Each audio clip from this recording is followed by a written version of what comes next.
So anyways, okay. Now we'll hit the recording. If you don't know who I am, I'm Josh. Go Google me. You'll figure it out. I already talked about all that crap. Anyways, so tonight I want to share with you my biggest takeaways from the week that I got to spend with John Maxwell and basically the team. And now I got people messaging me like crazy. Josh, I can't get on. I'm so sorry, everybody. Please forgive me. Please, please, please forgive me. Don't hate my guts forever. I will record it though, I promise. And so I wanted to share the biggest takeaways with you because, first of all, I always want to be passing down to all of my clients what I'm learning so that we can learn together, so that we can grow together. And then honestly, this was actually going to be just a call for just my clients. And me and Vicky were talking, and I was like, Vicky, should I invite some, the teams and stuff? And she was like, well, what do you think? And she actually coached me, which was really rad. She was like, do you think, Josh, that the teams would appreciate that? And I was like, well, I'm sure they would. Yeah. I mean, of course, free call, whatever. She's like, well, do you think your clients would like that? And I was like, well, yeah, of course. They would love for their teams to, get that extra access. So I was like, okay, you're right, Vicky. I was being selfish. Let's just give it to anyone and everyone that wants to get on. At least the first 100 people, apparently. So hopefully all of my clients actually got to get on. But tonight, I want to kind of have a little bit of a heart-to-heart with all of my clients. And if you are on the team of one of my clients, you are family too, okay? So yes, I use the word clients. It means we work together. It's a professional word, but it's kind of a sucky word because at the end of the day, you guys are my friends. You guys are my family. Your teams are my family. And everything that we do together is really about your team, right? It's really not about you at all, because when you're a leader and when you believe in leadership, it's never about you. Now, obviously, we have goals that we're reaching for. We have things that we want to do with our lives, with our business. We have specific things that we need to set in motion to set the pace and to move forward. But it's always all about other people. And that's one of the things I want to talk to you about tonight. So tonight this is going to be what I would call a brain dump. Okay. So do me a huge favor. Don't try to take in everything that I say tonight. If you need to, it's going to be recorded. You can re-listen to it. Here's what I want you to think about. This is something one of my mentors on the John Maxwell team, Paul Martinelli, says. He says, it's not so much what I say. It's more what you hear when I say it. You're not going to get everything I say tonight, guys. I'm about to just dump 4 days worth of training on you in hopefully an hour and a half. Okay, that's my goal. Some of you on the East Coast, if you got to peace out and go to bed, I totally understand. I'm not going to be mad at you, okay? I can talk all night. All of you guys know that. But here's the thing. Don't try to catch all 4 days in an hour and a half, okay? Here's what I want you to focus on. What do you hear when I say? In other words, what does it spark in you? Every one of you have something specific in your business that you're dealing with, maybe that you're struggling with, maybe that you're working toward. And I want you to focus on, what do I say tonight that speaks to that? Okay? You don't need to walk away from this and know everything that I said or remember everything that I said. But here's what I want you to do. I want you to listen. I want you to be inspired. And I want you to listen to your heart. What is your heart saying to you as I speak tonight? Okay? Because there's going to be lots of stuff. So take notes, okay? But don't get so caught up in notes that you forget to listen to your own heart, okay? Remember these words, please, please, please. It's not what I say. It's what you hear when I say, okay? You're way smarter than me because I don't know what's going on in your life, and I don't know what you're going through. So I'm going to throw a bunch of stuff out there, but I'm hoping that inspires something specifically for you in the season that you're in your business and what you're going through. And you're all in different seasons. Even all of my clients are in different seasons, more or less all of the people from all these teams. You guys are all in different seasons, okay?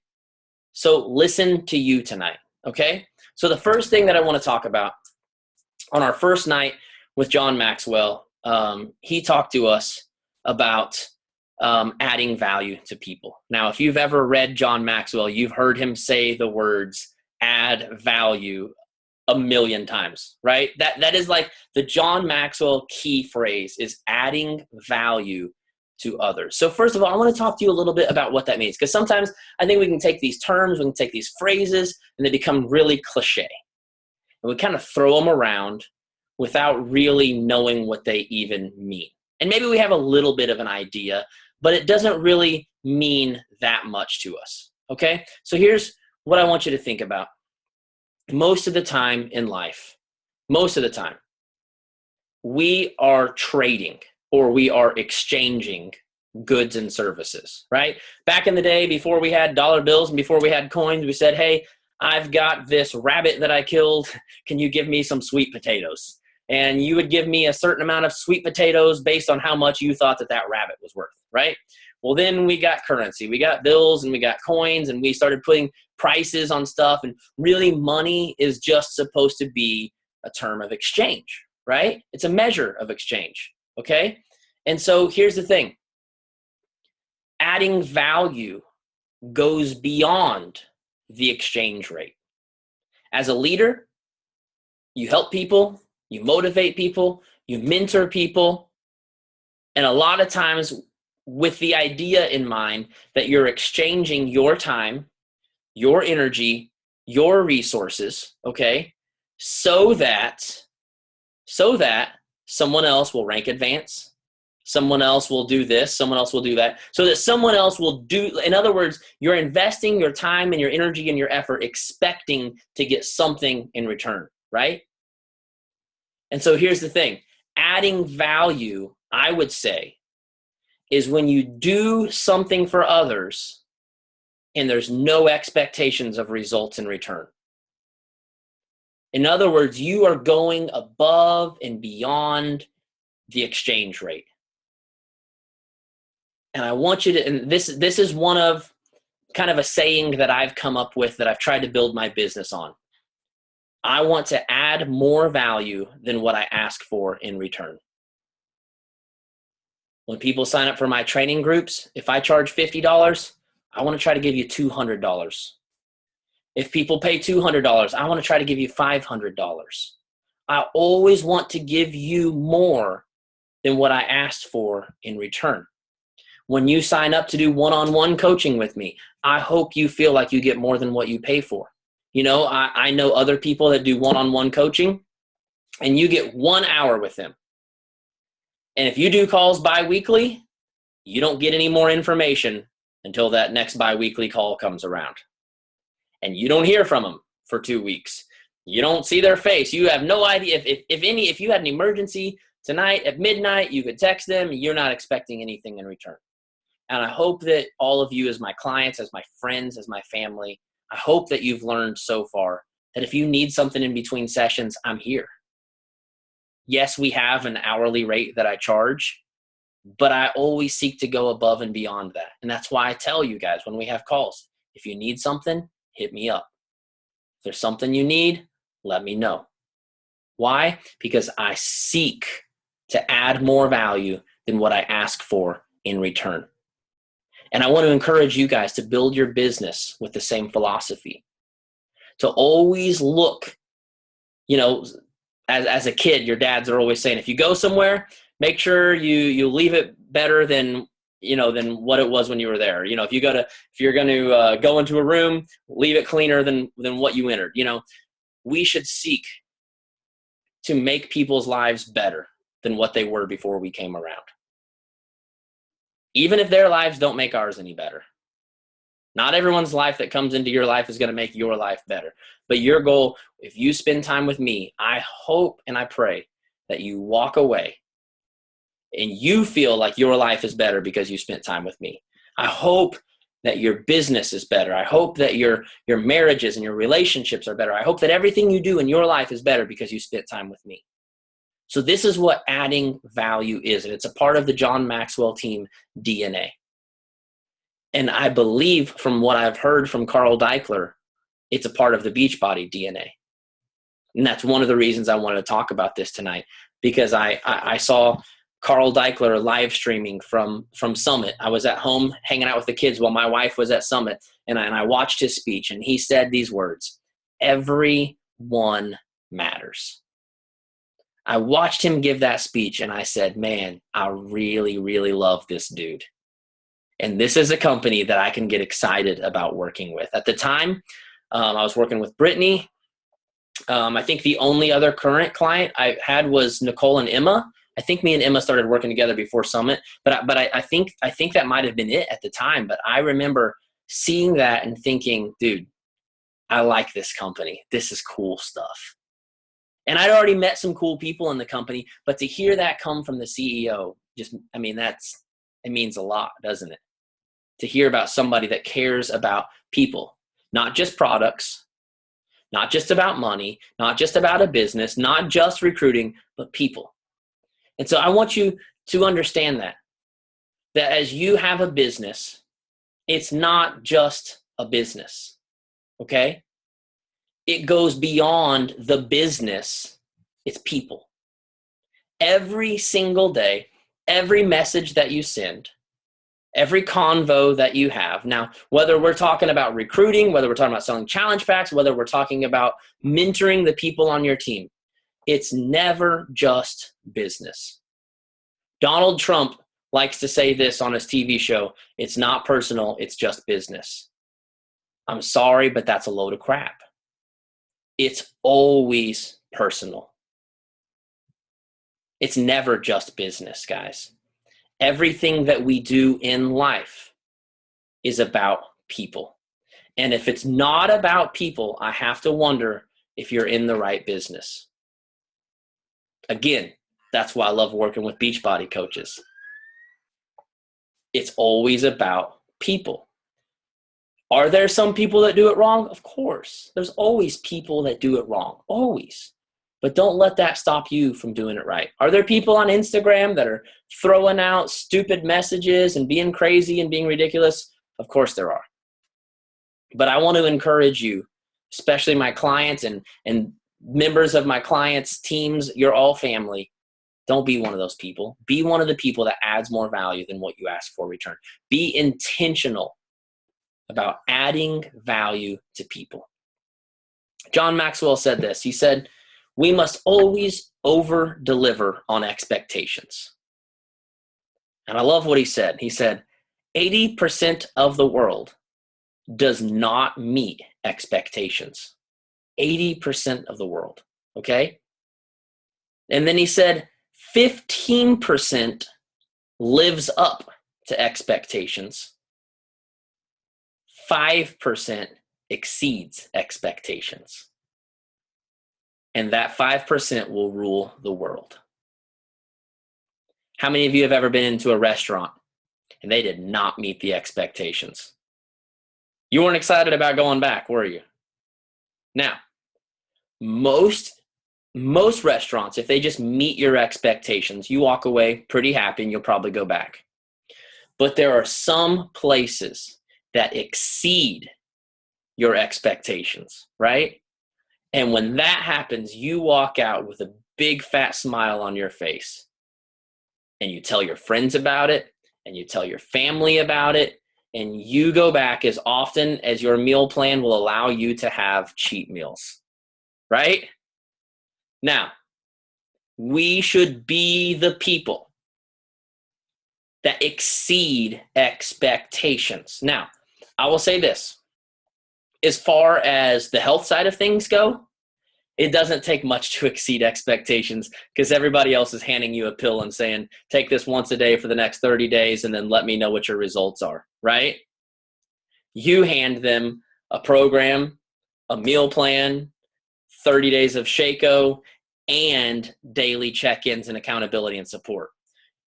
Already more than meeting the expectations, right? But I want you to think about this. What about as a leader? What about as a mentor? Are you exceeding expectations? I see posts, at least I better see posts, at least once a week saying something like, if you're struggling to pay the bills or to make ends meet. I've been there too. I would love to give you the step-by-step process and walk you through what I've been through and how I've done it. Leave a comment below if you would like to be mentored by me. Now, let me ask you this. We're advertising that we bring people in.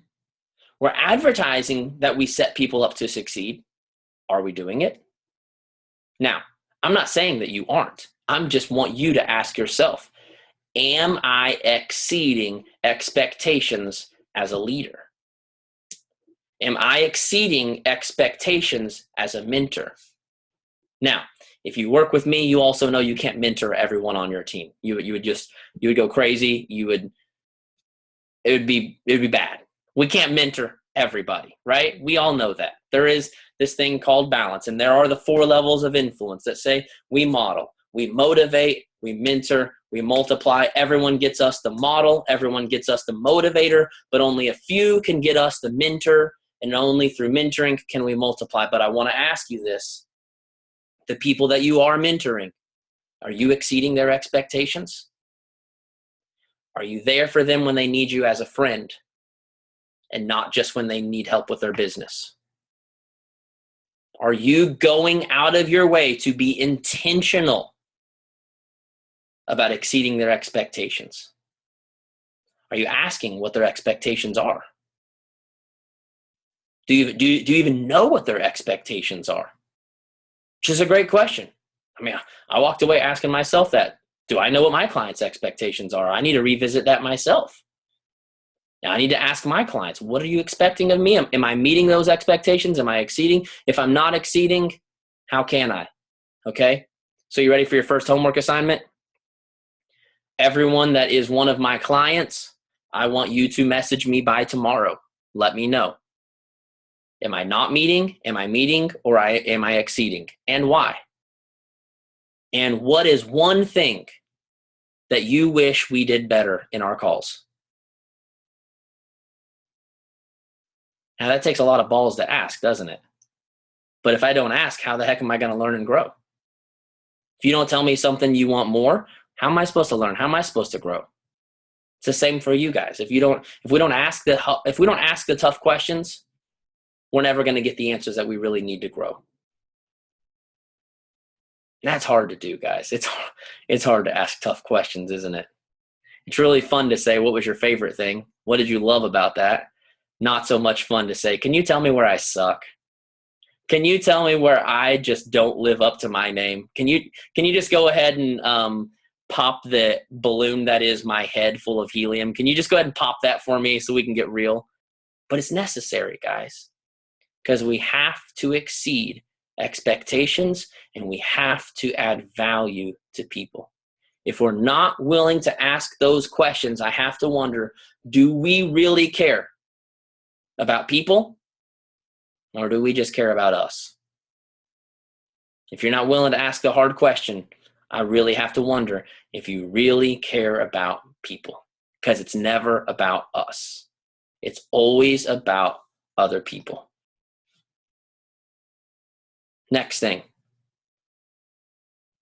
is we need to be intentional about adding value to our families. This was a really, really, really big gut check for me. You see, I work so hard to exceed expectations for my clients, for my groups. This last month, I had 3 different groups going on. I had a brand new group that was the art of recruiting. I'm sure some of the people on this call were in that group.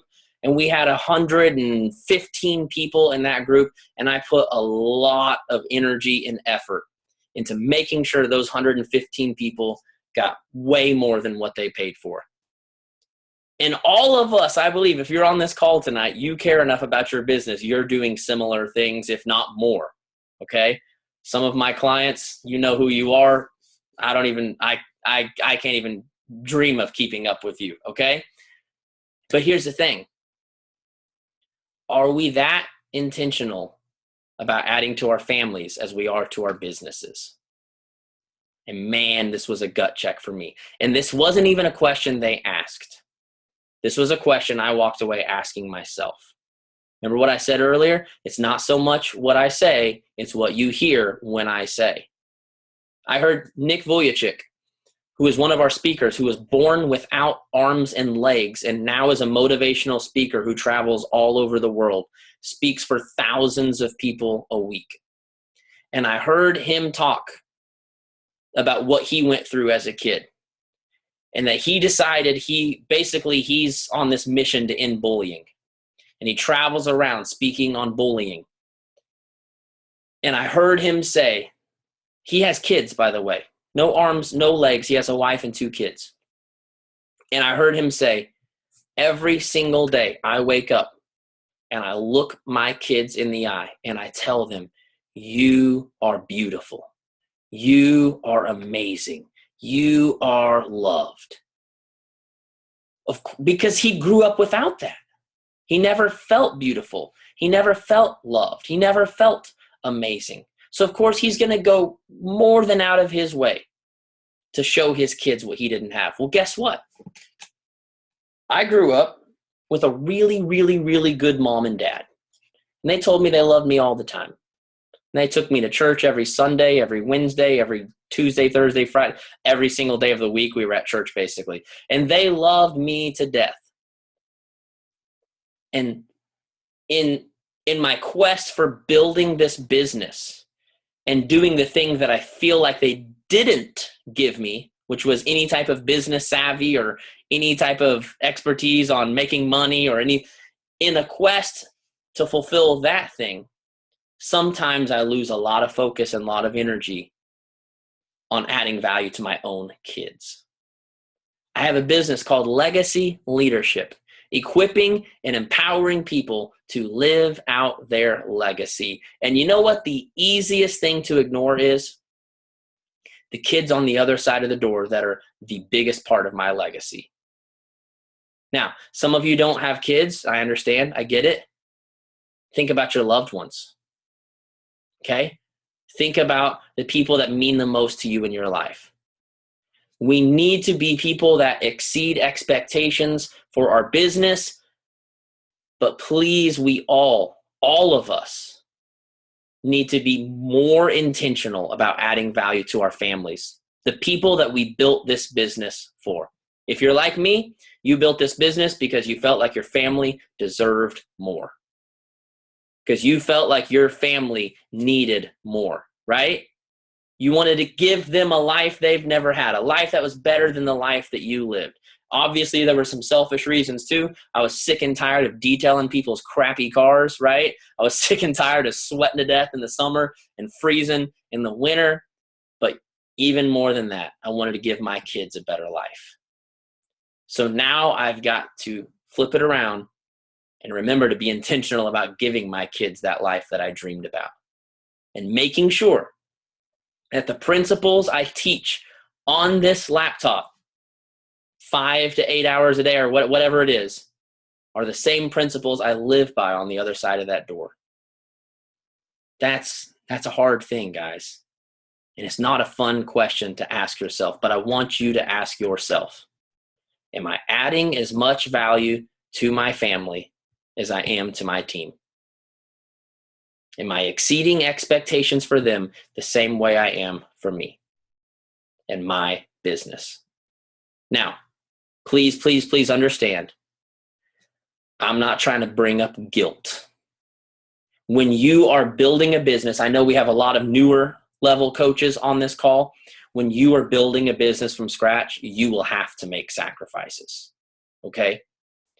If you want to spend 8 hours a day with your family, this is probably not the business for you, okay? So what you have to do is be intentional about scheduling time for them and making sure that the time you do schedule for them is very valuable and intentional time. Does that mean you're going to have 8 hours with your kids every day? No. But I promise you this, you work really, really hard, and if you're willing to make those sacrifices, give it 3 or 4 years and you can spend 8 hours a day with them for the rest of your life if you want to. Or you can keep doing what you're doing now and avoid guilt and feel like the best parent in the world and never give your kids a better life. Okay? I wanted to provide that balance. You can't give your family a better life without sacrifice. There has to be sacrifice, okay? But I just want you to remember, in that sacrifice, to still map out some time for them and be intentional about that time. Does that make sense? Does everybody get that? Okay, good. So here's the next thing I want to move on to. So everybody understand, add more value than you ask for in return, okay? That's our first big takeaway for the night. Okay, now I'm going to scroll to page 2 because I've been looking at page 1 this whole time, and I just want to see more faces because there's so many people on here. So many amazing people. Okay, so page 2, I hope you're excited because page 1 was really good. So I need you to step it up. You have no idea who you are. Just pretend that you're on page 2, okay? So next thing I want to talk to you about is asking questions. Asking questions was my next biggest takeaway. And for a lot of reasons, okay? There's a lot of reasons we have got to be intentional about asking more questions. But I want to run you through just some of the reasons, okay? So my coaching mentor, his name is Christian Simpson. He's the one that teaches us on the coaching side. First of all, let me explain to you the difference so you know what the heck I'm talking about, okay? So on the John Maxwell team, we have what we call coaching, which is really kind of the same thing as life coaching, okay? In this process, we use questions. And for those of you that work with me one-on-one, this is kind of the basis of what we do. It's not the only thing we do. Obviously, we have some training and some mentoring mixed in. But coaching is when I'm asking you questions, okay, to help draw out of you the answers that already live on the inside. See, we believe that every single person has all of the answers they'll ever need already on the inside. Some people say that you need to be an empty vessel so that the mentors in your life can fill you up. We don't believe that. We believe that you are already 100% complete. And you already have everything you need living on the inside of you. And a coach's job is just to simply draw it out of you. How? The main way is by asking questions. You say, well, Josh, that's kind of stupid. Can I ask myself questions? Yes, you can ask yourself questions, but very rarely will you ask yourself the questions that you really need to be asking yourself.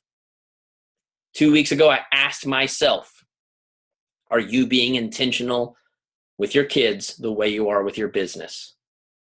Now, why did I ask myself that? Because I was put in a culture and an atmosphere where I heard all of these incredible leadership trainers talking about their kids and being intentional about their kids. In other words, I was put in an environment that didn't force me, but allowed me to ask that question, okay?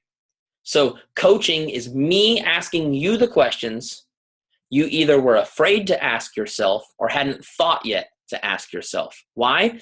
Because it's so easy to wake up every single day and live life and live life and live life and do business and do business and do business. And we get so caught up and wrapped up in our schedule and the things that we have going on that we forget to stop and reflect and ask, what am I doing wrong? What should I be doing to correct this?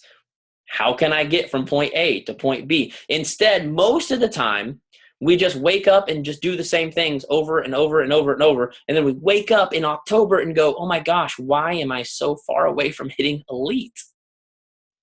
How many of you remember that conversation we had in October? Why? Because we weren't asking the right questions. Because some of you, I didn't even know you wanted to go elite. I didn't even know that was a part of the game plan until like October 25th when we had like 5 weeks to make it happen. But the point is, we very rarely ask ourselves the right questions.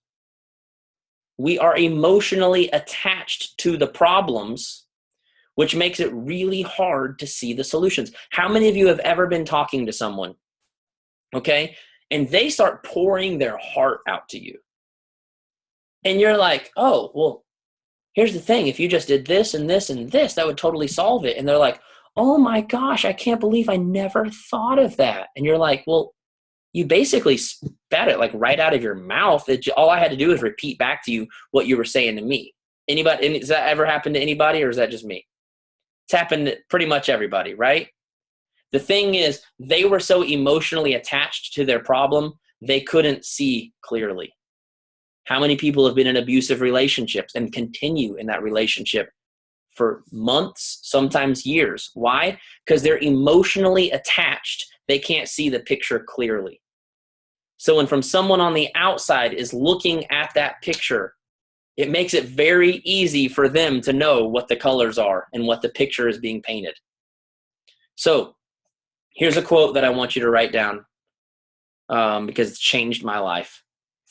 Until you make the unconscious conscious, it will run your life and you will call it fate.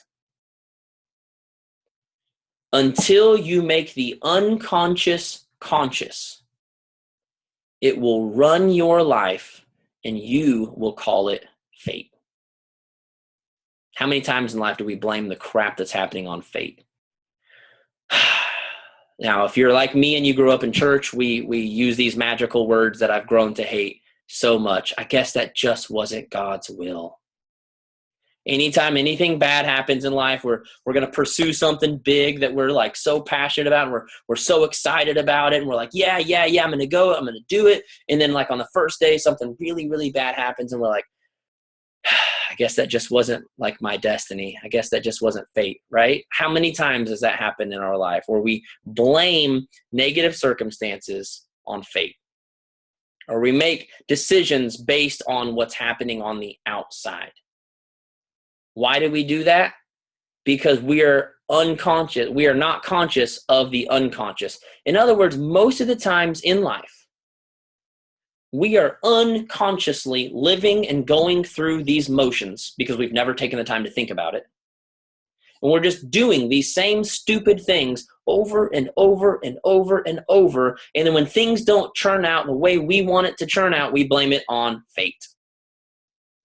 And really, if we could take a minute and step outside of ourselves and look from the outside at what's actually happening, we'd be like, oh, well, duh. It looks like I trip up on that same stupid thing every single time. Or it looks like every single day I'm skipping this one vital behavior. Or it looks like every single day I'm doing this one stupid thing. But here's the thing. If you don't step on the outside, it's really hard to see those things. And that's where questions come in. Questions cause you to go digging and searching within to find out what you've been doing wrong, what you've been doing right, what you've been going through, and how you can solve the problem. Until you make the unconscious conscious, it will rule your life and you will call it fate. How many people do you know that have gone for years without actually going all the way in on their health journey? And they make up excuses left and right for it. And we know they just aren't doing the work, right? They're just not drinking the Shaco. Come on, that's the easiest freaking thing on the planet. Just put it in the blender and drink it. It's chocolate. Like, I don't get that. It's chocolate, okay? Who doesn't want to have chocolate every morning for breakfast? My kids beg for chocolate for breakfast every morning. And yet, some adults really struggle with drinking chocolate for breakfast because at the end of the day, they're just, well, we know they're just being lazy, but they don't see it that way, right? Why aren't people working out every day? Well, we look at it and it's obvious to us. You're not showing up in the accountability group, right? You're not checking in. You're not doing this. It's so easy for us to see, right? But to them, they have all of these, and some of you can remember, hopefully, when you first entered into your health journey, you had all of these emotions and fears that were tied to this health journey, right? And it made it so hard to see how simple the process really is, right? And I always say with coaching, we do the same thing. When we first sign up as a coach, there's so many challenges and so many different things that we're asked to do that are outside of our comfort zone, that we allow all these fears to grip us and scare us and to make us freeze and run and hide, when it's really a very simple process. It just doesn't look so simple when you're scared to death, right? And then comes leadership. You do your job recruiting. You do the 3 vital behaviors long enough. Eventually you have this big team and you're like, oh my gosh, leadership is so hard. It is so complicated. It is so challenging. When it comes down to it, once again, it's very, very simple. But as long as your fears are attached to it, we make up all these things that really don't exist, and we make it harder than what it really is. So where does asking questions come in? I want to talk to you guys about asking questions with your team, with your leaders, with your challengers. It really applies to everything in life, but specifically, obviously, I'm here to talk to you about leadership, and I want you to think about applying this to your team, okay? So here's the thing. Number one reason we need to ask more questions is for the sake of learning. I could sit here and tell you all night what to do over and over and over and over. And how many of you know if you are emotionally attached to a specific fear, you ain't going to do it, right? If you're scared to death of spiders, and I could sit here and give you a 20-step instructional video on how to kill a spider, you are not going to go near that thing, right?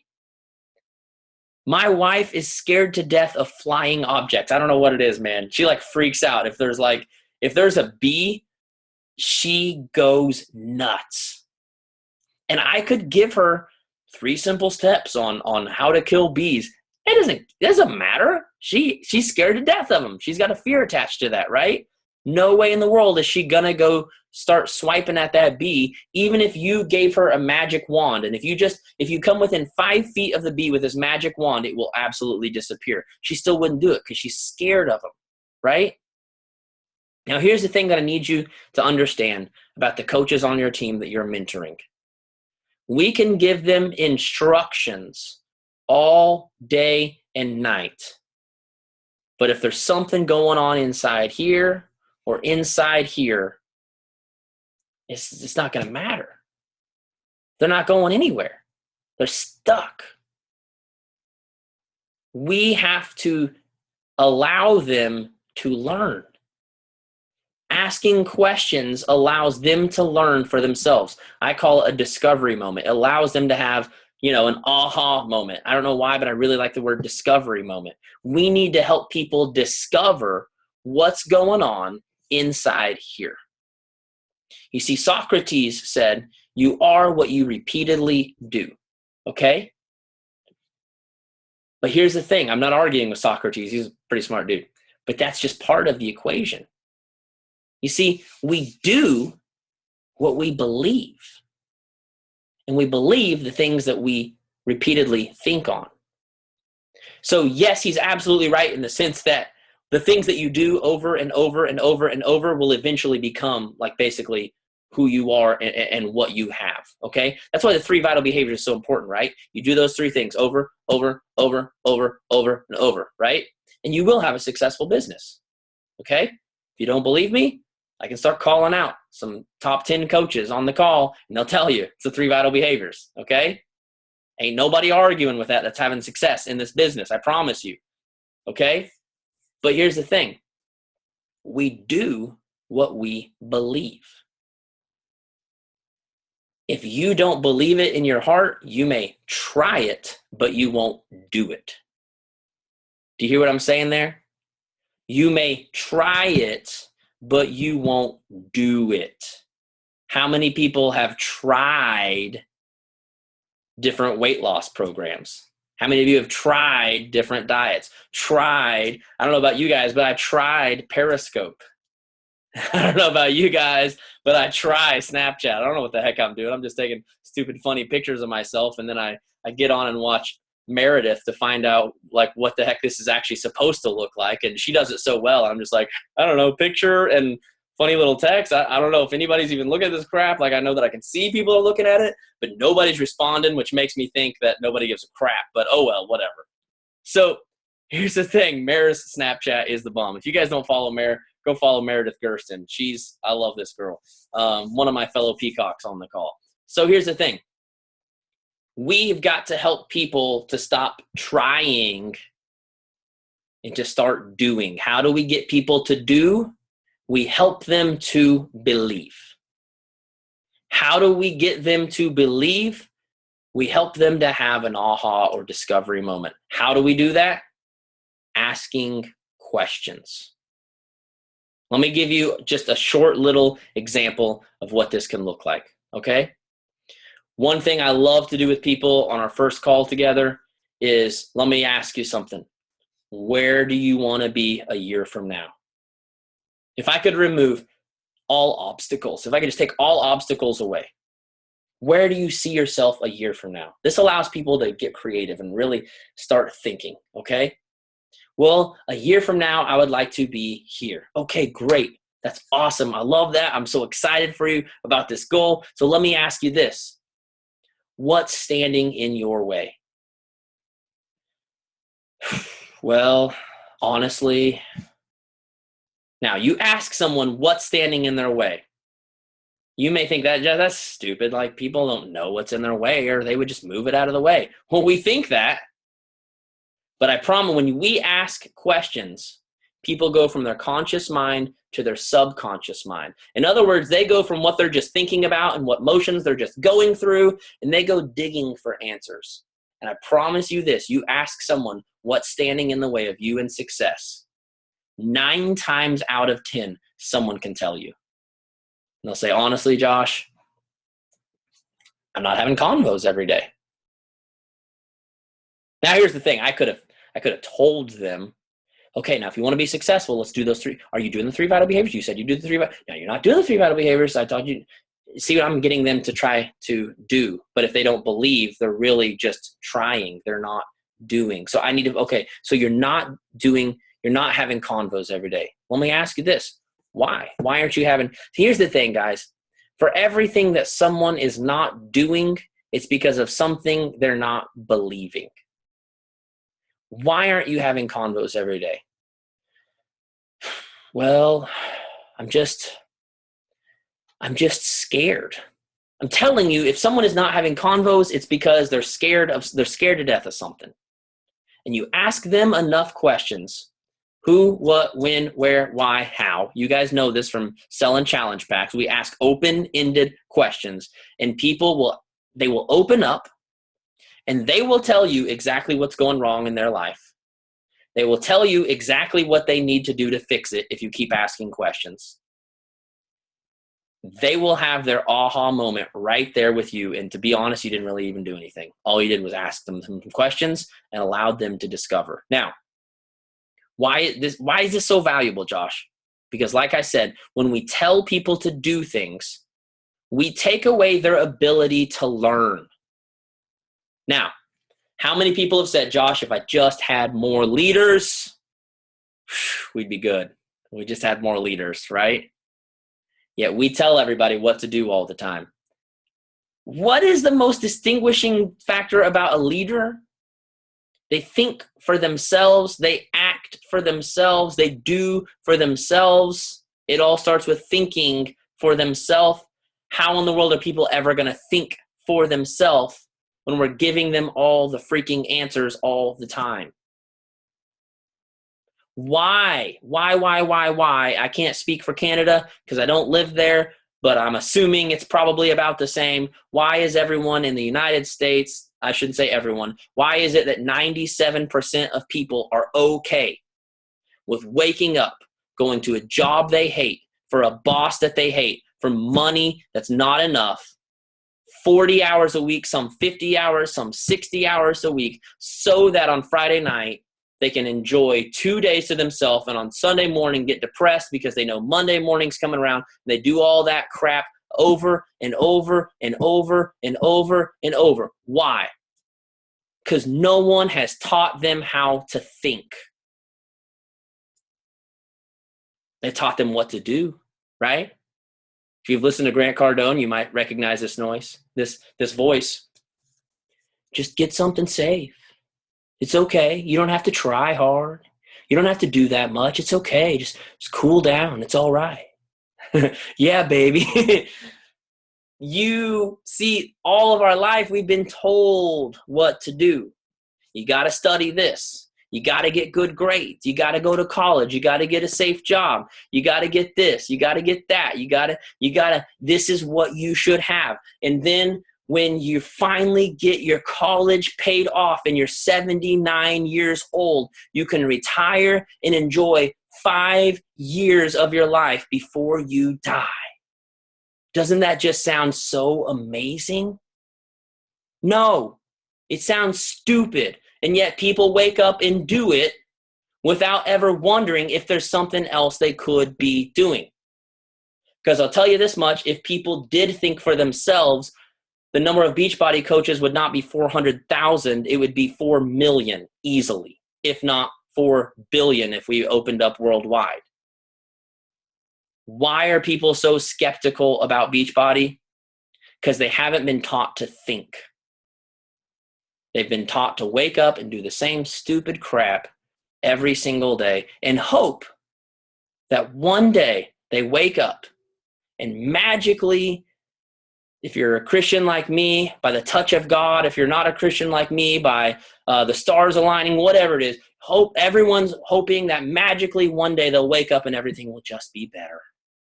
Wouldn't that be wonderful? If you could just wake up one day and everything would be better. Yeah, that would be awesome. It's called heaven, afterlife. It's not earth, okay? That's not what happens in real life. In real life, we have this thing called cause and effect. It's pretty crazy, okay? It's pretty crazy. You work really hard, you get rewarded for it. You do really stupid stuff, guess what? You get really stupid stuff. You work for a jerk that hates your guts and doesn't value you, guess what? You don't go very far, you don't get to be very happy. Now, I know some people are here that love their day jobs. If you're one of those random people that found a good job, thank God for your job. I didn't find any of those, okay? So you'll hear me go on rants about the day job. Please, please, please, if you have a great job and a great boss, I'm not talking about that one boss out of a million, okay? But I'm trying to make a point here. Most people don't think for themselves. And as leaders, if we want to multiply leaders, we got to get a lot better about asking questions so that they will begin to think for themselves. And then hopefully, if we teach them right, they go ask other people questions and teach those people how to think for themselves. And before you know it, we have a big, huge group of leaders. Okay? So that was my second point for the sake of raising up leaders. Look at that. I made 2 points in one. Isn't that amazing? I've never done that before. I just saved time on a call. So number 2 was for the sake of raising leaders. Number 3 is for the sake of integrity.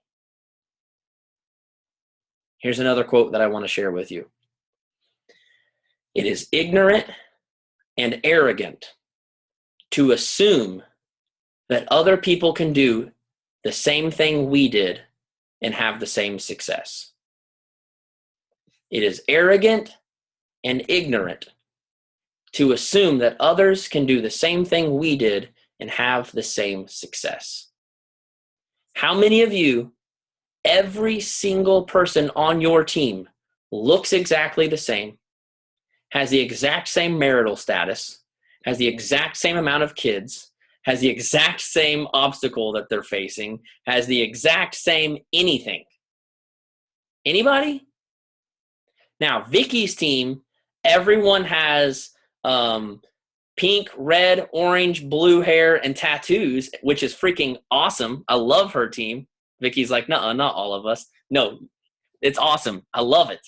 But even within that, guys, we are all unique, right? We all have a unique set of circumstances.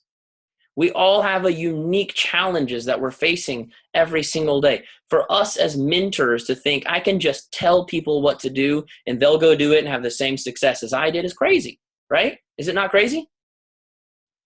Because you probably have 6 hours a day to work your business, maybe 8 hours, maybe 12 hours for people like Brittany, but she's like more like 20 hours.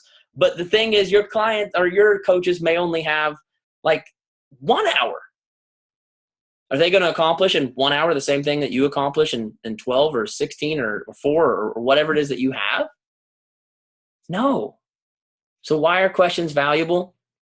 For the sake of integrity, because here's the thing. If we're constantly telling people what to do, how many of you know sometimes we are wrong? Raise your hand if you've ever been wrong. Raise your hand if you've ever led someone astray. Okay? Can I tell on myself? I like to tell on myself to show you how stupid I am so that hopefully you feel less stupid. When Brittany came to me, for those of you that don't know, my good friend Brittany Powers is on here tonight, and she is the only reason that I'm on here tonight, because she was the first Beachbody coach that believed in me. She was the first person that gave me a chance, and she changed my world. Well, several months ago, we were texting back and forth, and she was like, I was talking to my Beachbody mentor, and he thinks I can go top 10 if I really work at it. Now, here's the thing. Here's what I want you guys to see where character and integrity comes into this, okay? Me, in my head, started thinking about the fact that Brittany has a husband who works. He's a police officer. He works a lot of hours and strange hours. Emo.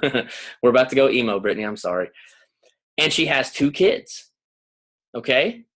And her kids are not in school. Her kids are at home. And I know of other people that have hit top 10, and I know the kind of work, and I know the kind of effort, and I know the kind of pressure it puts on your personal life. So here's the thing. In my head, I started thinking about what was right for Brittany and what wasn't right for Brittany. And I actually messaged Brittany back that day. And I was like, Brittany, I don't know if this is a good idea.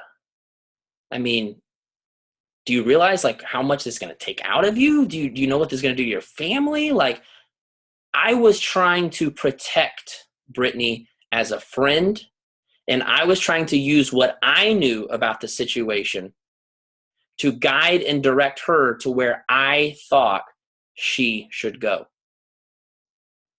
That's not the right way to do it, guys. And that's the difference between mentoring and coaching.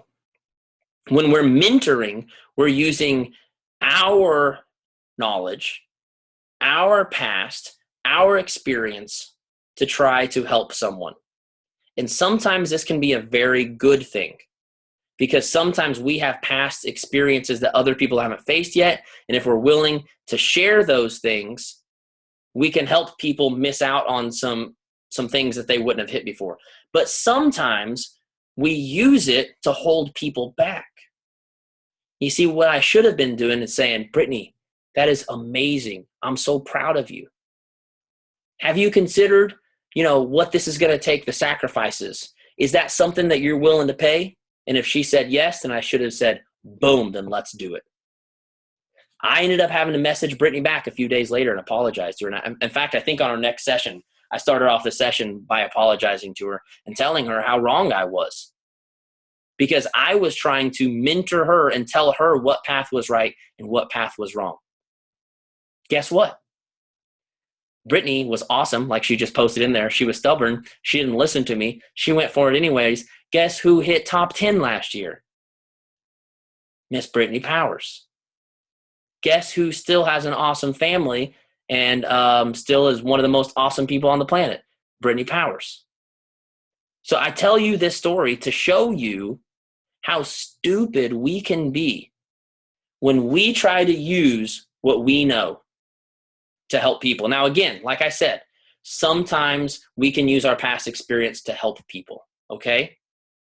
But guess what? Sometimes we're wrong, okay? Sometimes we don't know what we're talking about. Sometimes as leaders, we feel like we need to have all the answers. And if you've been through my Art of Leading, you know that it's not a leader's job to have all the answers. It's a leader's job to ask all the questions.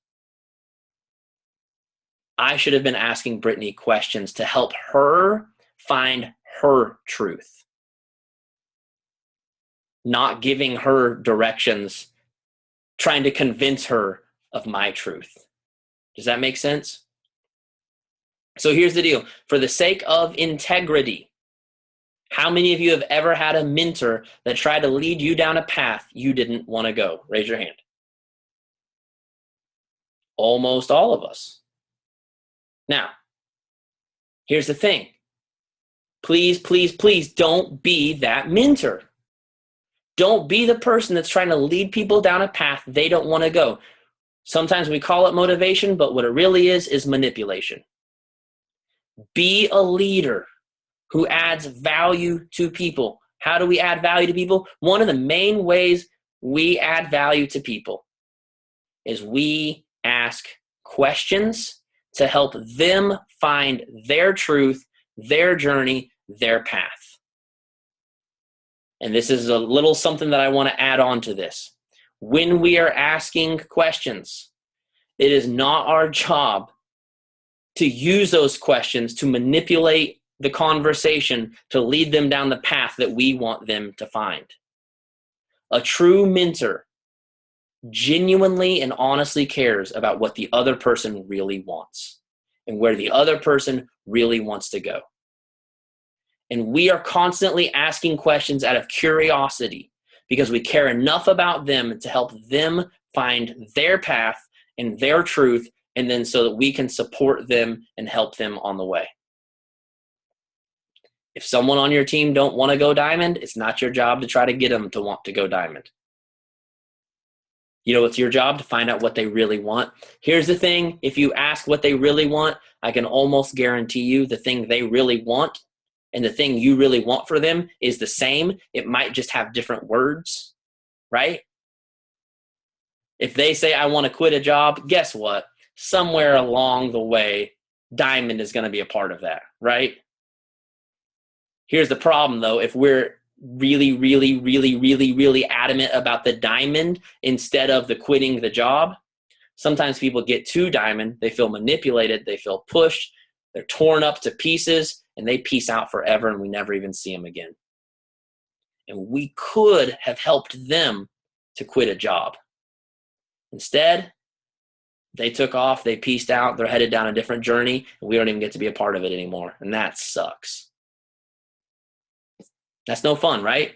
So we have to ask questions. So next thing I want to explain to you is our belief system. And this is another reason it's so important to ask questions. And this is another reason it's so important to mentor people and provide accountability, okay? And then I have a handful of questions I'm going to give you guys at the end. We're going to do some giveaways. Don't let me forget to do giveaways, Emma, okay? You got my back tonight. Don't let me forget to do giveaways. We're going to give away some free training groups for people that hang out with us live. I know if you're on the East Coast, it's getting really late, okay? If you like need to put some music on, you're muted. I won't even know it. It's cool. Whatever you got to do to stick around for the giveaways is cool. So here's the thing with our belief system, and I talked about it for just a minute earlier. The things that we think are the things that we believe, are the things that we do, which are eventually the things that we have, okay? So I want to explain to you a little bit about this more in depth, about how our brain works, so that you can understand how people believe what they believe, so that we can help more people to believe. If we want them to do something, we need them to believe something, right? Please understand that. For all of my rhinos out there, those of you who know that my personality tests, for all my rhinos out there, it's never enough to just give people things to do, okay? Unless you're working with another rhino, but most of you, 95% of your coaches are not rhinos, right? They're peacocks, golden retrievers, and owls, and they need to understand in here and in here before they go do out here. Make sense? So here's the thing. We have our conscious mind. We have our subconscious mind. I mentioned a little bit about that earlier. Maybe some of you have done studies on this and know exactly what I'm talking about. Maybe some of you are like, what the heck are you freaking talking about, dude? Is this some weird Jedi mind trick stuff? Yes, tonight we're going to do some Jedi mind tricks. These are not the ones you're looking for. Only Brittany probably understood that. So anyways, I do have a few nerd moms on here, which is totally cool. So here's the thing. Our conscious mind is made up of our five senses. Okay, good. We have some other Star Wars fans on here. Our five senses, right? We learned that in like grade school, right? Things we touch, smell, hear, taste, see, okay? Five senses. In other words, our conscious mind is what we're thinking about right this second. Right this second, I'm thinking about you guys because I'm looking at your faces. I won't tell you all the things that I'm thinking of because some of you have funny looks on your faces, okay? But the thing is, our conscious, yeah, see now everyone's looking up, and now I just consciously made you aware of the fact that I'm talking. But our subconscious mind is basically like the hard drive on your computer.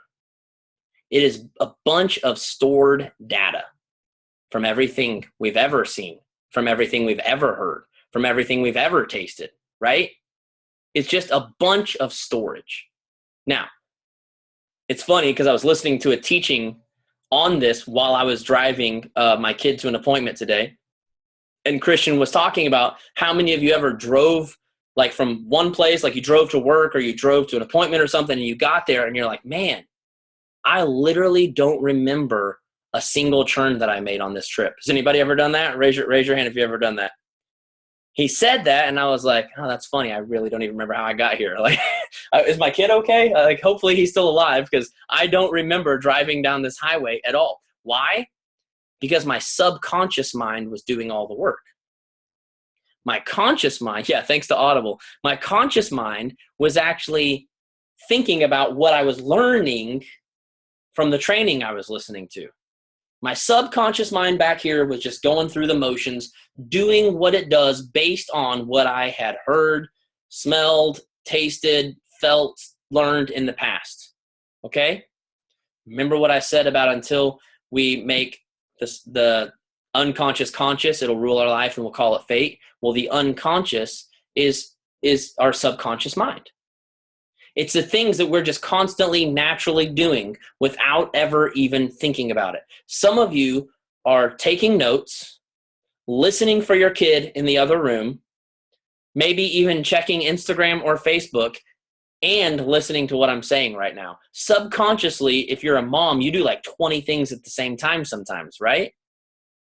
Well, here's the thing. What we believe about life, about business, about our health, about our leadership, about everything we do, everything that we believe is stored in our subconscious mind.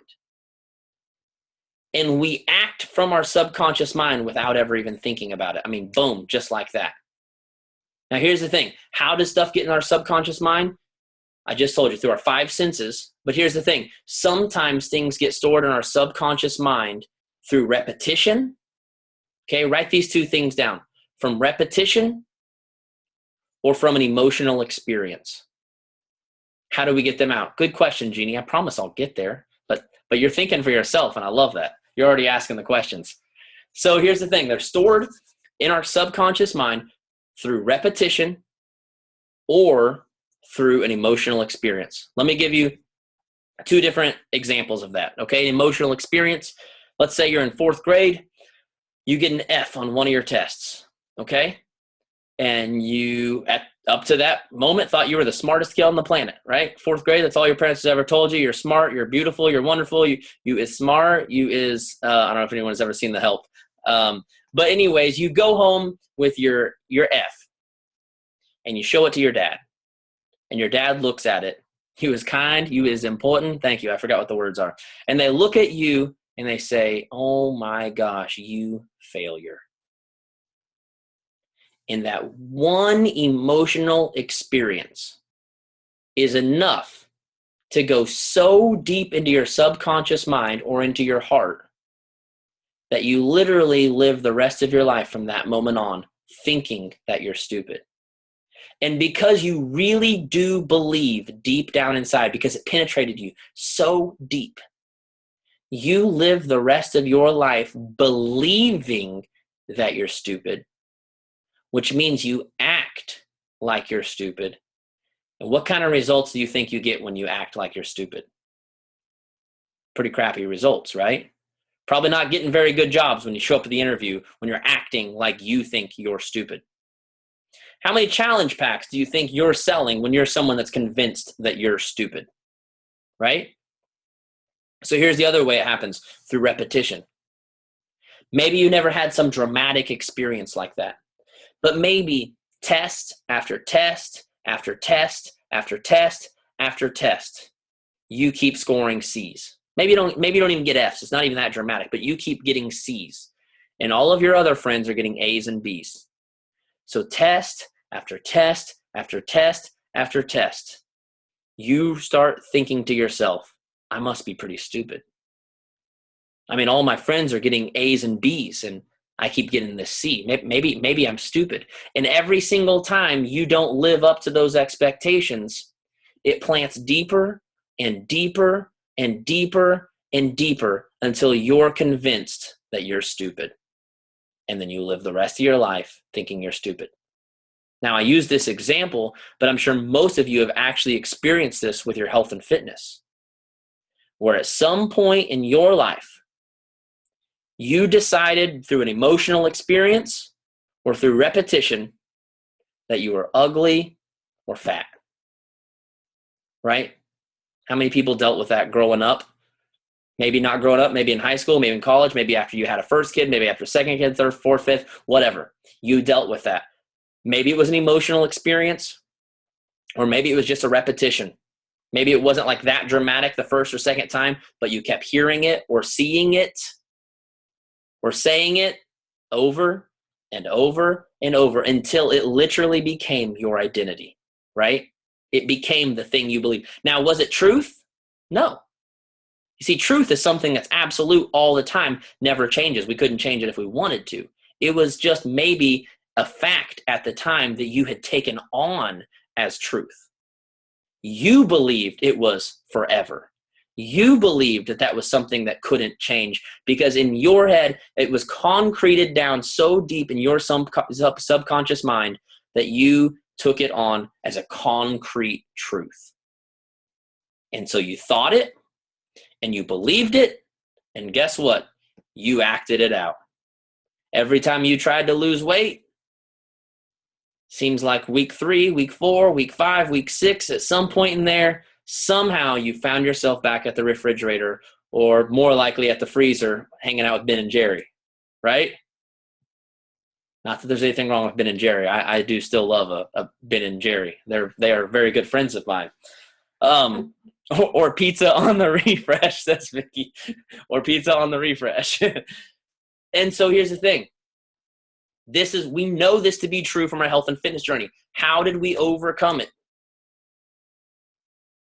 Daily action, daily accountability, daily affirmations, daily personal development, right?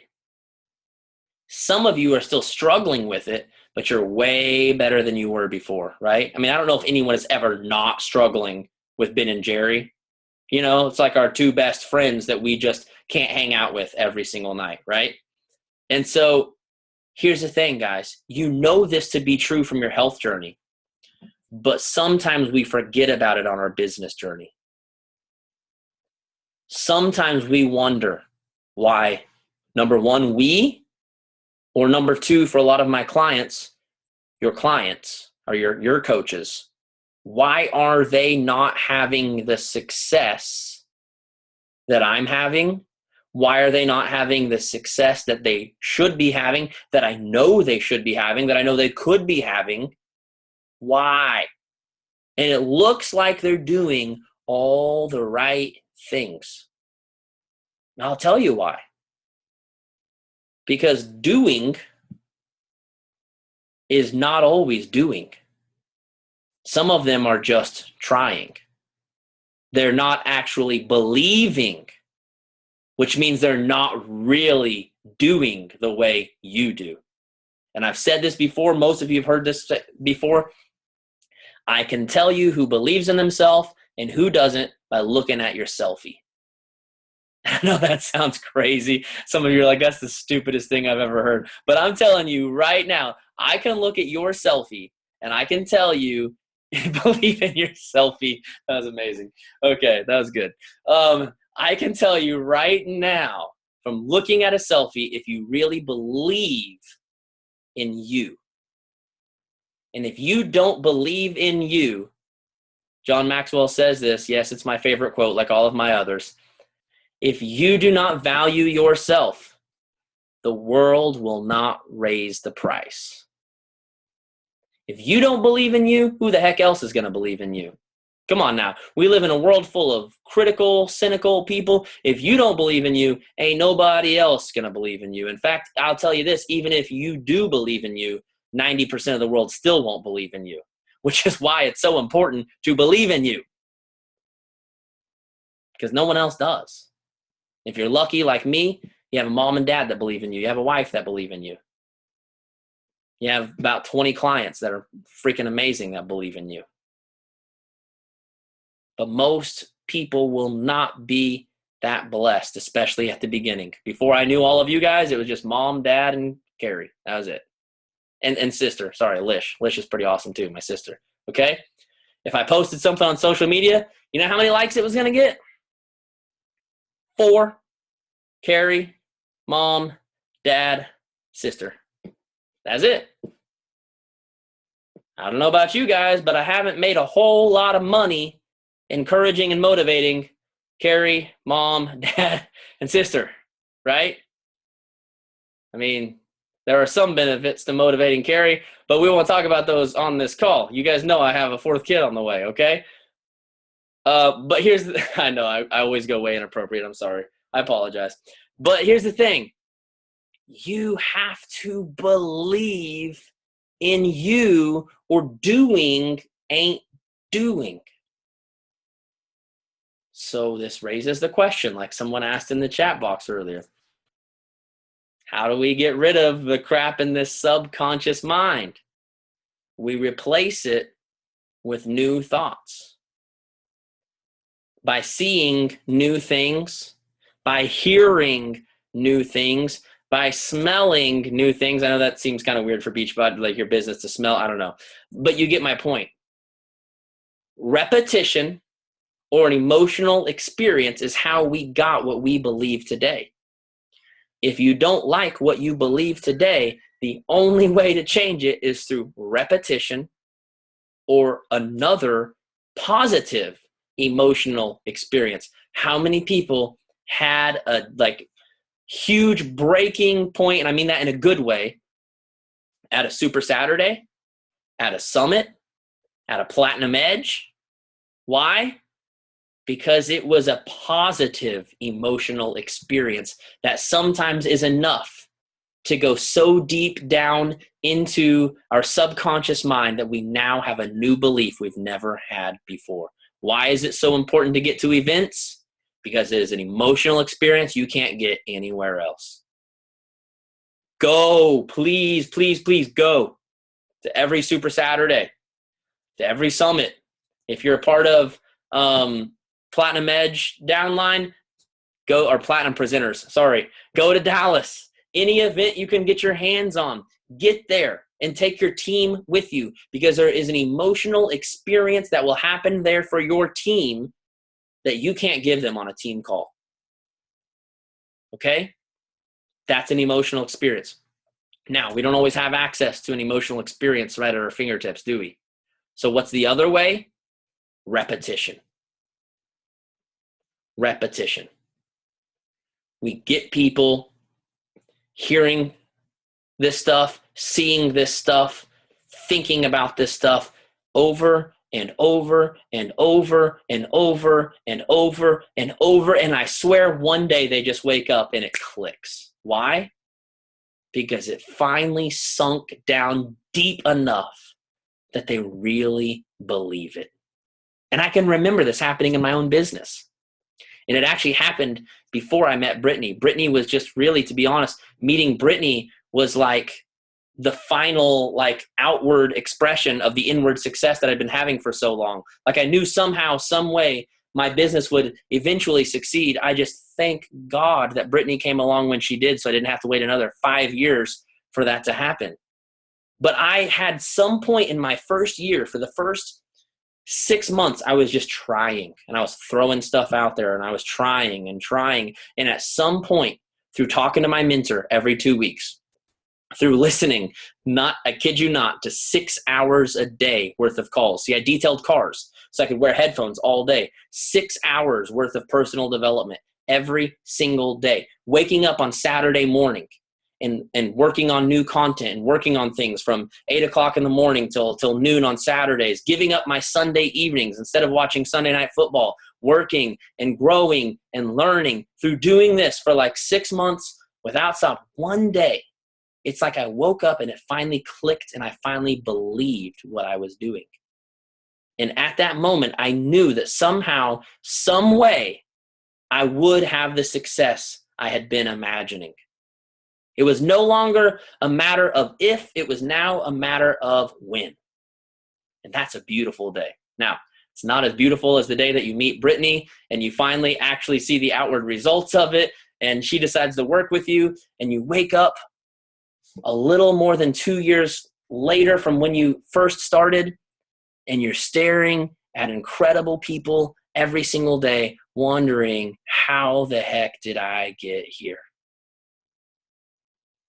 You see, my first 6 months, I didn't believe it. I was just trying. That's all I was doing was trying. But through repetition, one day I woke up and I believed.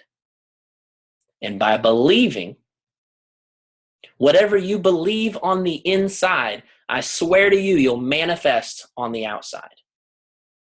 It will happen. You believe a bunch of crap, I promise you will manifest some really, really, really crappy stuff on the outside. Night, Meg. We got some East Coasters going to bed, and that's totally cool. The recording will be up tomorrow. You will manifest on the outside what you believe on the inside. So, night, Ange. So how in the world do we get what we want? For those of you that are coaches trying to have success, repetition of hearing the right things, seeing the right things, thinking on the right things. What's sleep? Good question, Sammy. What is sleep? I do not know. For those of you, especially my clients that are leaders with large teams, how do we help other people to have success? I want to share with you, and I hope she doesn't mind. I didn't ask Deborah for her permission. But one of her discovery moments the other day on our call was she realized the value of the call is the call. And it was an aha moment for me. And this is why questions are so important, because she learned something that I'd never even really thought of. The value of the call is the call. What the heck does that mean? Well, we were talking about how to mentor people, and that sometimes we feel like we don't have all the answers. We don't have all the solutions. I feel like that all the time. Pretty much every single one of you, the first time we talked, I wondered if there was anything I could do to help you. Now, obviously, with time, I built up a lot more confidence after seeing the results that I was helping people to have. But the thing is, sometimes the biggest value in the call is just having a call with someone that's willing to say, I still believe in you. That's willing to say, I'm still here. That's willing to ask you, what are you struggling with? What are you going through? Where do you see yourself in a year? How can I help you? What's going on with you today? How's your marriage? How's your kids? How's your family? So the value of the call is not necessarily that we as leaders have all the answers they need. The value of the call is simply the call itself. Because none of us are here today because we believed in ourselves first. We're here because someone else believed in us first. Am I right?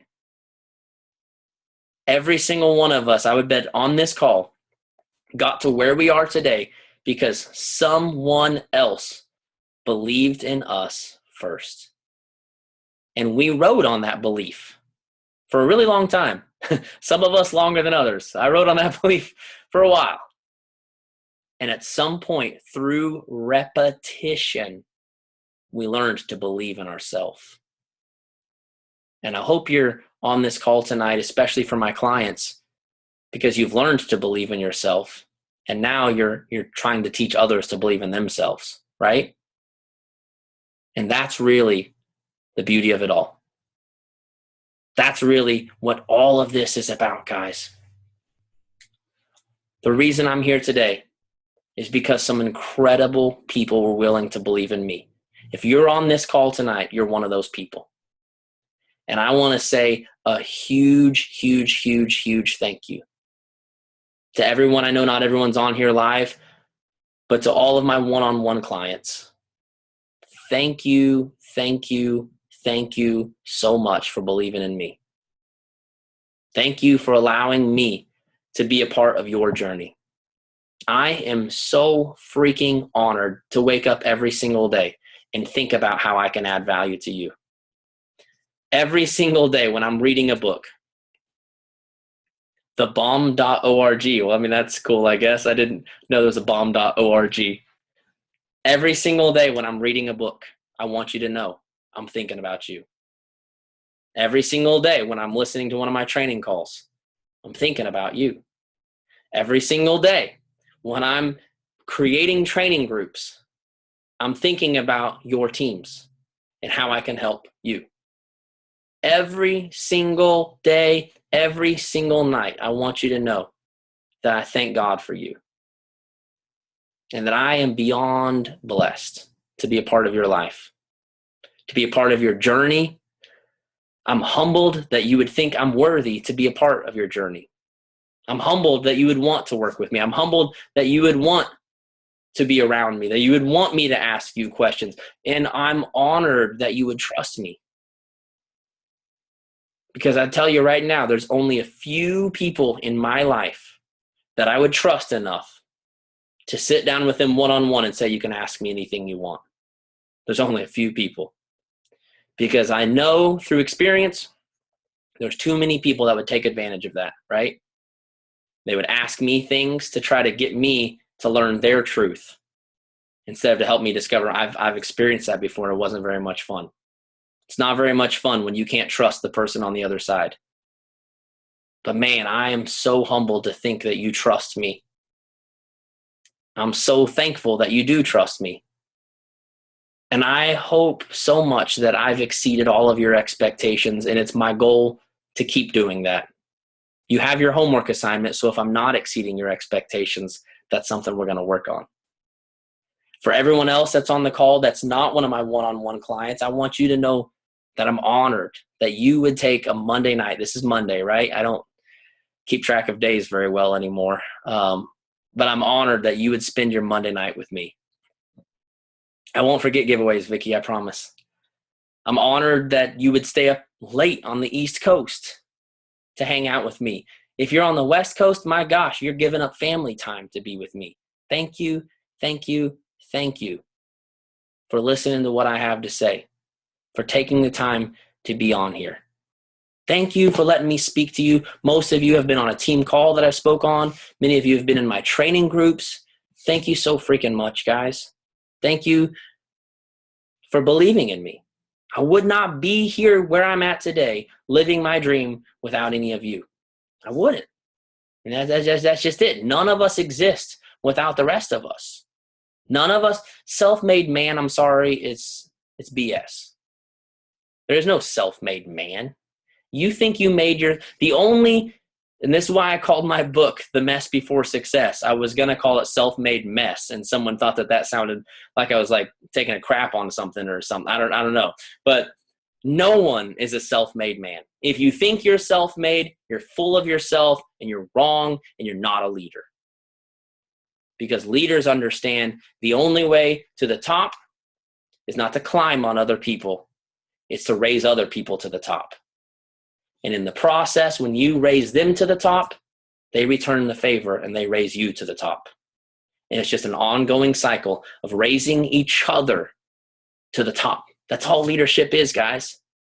You want to know what leadership is? Just helping people. Just caring enough about people to help them. That's it. You want to be an amazing leader? There you go. You don't need my one-on-one calls. Nobody needs Josh anymore. We all know the secret of leadership. All you got to do is care enough about people to do something for them. You do that and you'll never go wrong. Never. So thank you for being on here. I want to ask you, please, please, please, please, please lean in to your mentors and to the people on here that work with me. If you're on here tonight and you're not one of my clients, it's because you were invited by one of my clients. And I'm going to tell you this right now. If your client works with me, they genuinely, your client, if your upline coach works with me, they genuinely care about you. Or they wouldn't work with me. I'm just gonna be honest right now. People don't hire me to make more sales. They don't hire me to become, freaking rock star. They hire me because they have a lot of people they want to help. And they want someone to help them help a bunch of people. So here's the deal. I know sometimes there's this weirdness, there's this awkwardness. Well, they want me to work hard so that they can get a rank advance, so they can get this, so they can get that. No. If you're on this call tonight, you don't even have to worry about that. I can vouch for every single one of my clients. These are some of the most incredible people I've ever known in my life. And the only reason they work with me is because they want to help you. So if you're on this call tonight, please, please, please lean in to your uplines. Listen to them, support them, help them, because I promise you they are doing everything in their power to help you. So don't let that stupid bullcrap get in your mind that they're using you or trying to take advantage of you to get a rank advance. That's not what we talk about in our calls. We talk about helping you, okay? So if you're on this call, man, lean into that. Lean into that and love that, okay? Who wants to do some giveaways? Giveaways? Nobody? Okay, I'm out. Peace. Let's see here. Man, we got 4 pages of people. Who's smart enough? Someone raised their hand. Oh, cool that someone used the raise your hand thing. Who's smart enough to tell me how many people are on this call? Because I'm not. Oh, here it is right here. 85 managed participants, 85. Hey, good job, Josh. It's 85. It's at the bottom of the screen. So here's what we're going to do. I'm going to give away 85. That's a lot of people. So I'm going to give away 5 things tonight. I was only going to give away like 2, but there's a lot of people. So let's give away 5 training groups tonight. Okay? 5 training. And I'm going to write down the people that win. But I also, if you win tonight, do me a huge, huge, huge, huge favor. Make life a little bit easier on me. Shoot me a personal message when this call is over. Say, hey, Josh, you chose me. I'm a lucky winner. If I get 15 messages, maybe I'll go back to these notes to see who those 5 people were. Okay, so there's 85 people. We're going to give away 5 trainings tonight. Here's the deal. Usually I just give away my Clarity and Focus group because it's the $49 one. But you know what? This is all family on here tonight. So we're going to give away 5 trainings. You can pick which training you want to go through. Okay, the only one you cannot go through is the Good Leaders Ask Great Questions. Because it's an 8-week mastermind group that's completely sold out. It's kind of like a special, only 12 people were involved kind of deal, okay? But, yes, and I have some of those people on here tonight. Hi, Mary. So, 5, you can go to my website. It's joshuacoates.com so that you can get more info on what the training groups are to see which one's right for you. I'm going to tell you, most of you, the Art of Recruiting, which is my most expensive group, is going to be the best one, okay? For most of you, not all of you, go look for yourself, okay? I'll teach you how to think for yourself, I guess is what I should do, and ask you questions. So here we go.